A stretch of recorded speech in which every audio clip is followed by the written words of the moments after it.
Мърло, аз ли нямам идея какво е комунизъм, палачо? Това, че ти си невежо дете, което не знае как да чете и не може да се информира за това какъв е бил света преди и какъв е света в момента на някои места, не означава, че аз не го моля.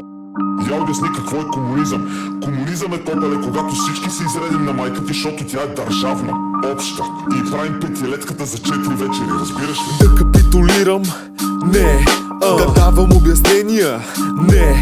От властта да се тревожа? Не. Нов стил на мисленето смятам да наложа. Да капитулирам? Не. Да давам обяснения? Не. От властта да се тревожа? Не. Нов стил на мисленето смятам да наложа. Тръгнеш ли срещу България, не чакай милост. А тея детко правят имат леко коми привкус.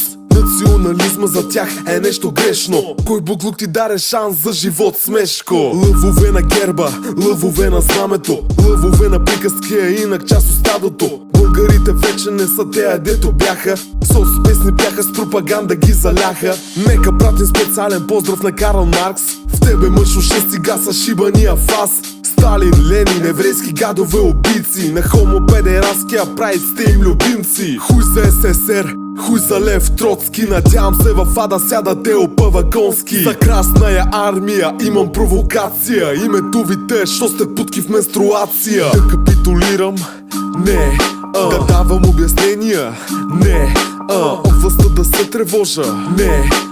Нов стил на мисленето смятам да наложа. Да капитулирам? Не. Да давам обяснения? Не. От властта да се тревожа? Не. Нов стил на мисленето смятам да наложа. Непонятно как във век на технология и информация има хора дето винят руската нация. Загубиха земя, църкви и домове. 30 милиона ги няма, Бог ще ме разбере. А ти, който мразиш ме и май си антифар, помисли добре дали си човек или помяр. Романови бяха избити от чиста злоба. Богдано ни пази от червената отрова. Всички бушевики трябва да отират в гроба. Притиснати, пребивани и ритани на пода. Само не ме предизвиквай, аз какво мога. През бушевишката ти тиква, пускам ти патрона. Да капитулирам? Не. Да давам обяснения? Не. От властта да се тревожа? Не. Нов стил на мисленето смятам да наложа. Да капитулирам? Не. Да давам обяснения? Не. От властта да се тревожа? Не. Нов стил на мисленето смятам да наложа. Да капитулирам? Не. Да давам обяснения? Не. От властта да се тревожа? Не. Нов стил на мисленето смятам да наложа. Също не знае какво е комунизъм, Мърло.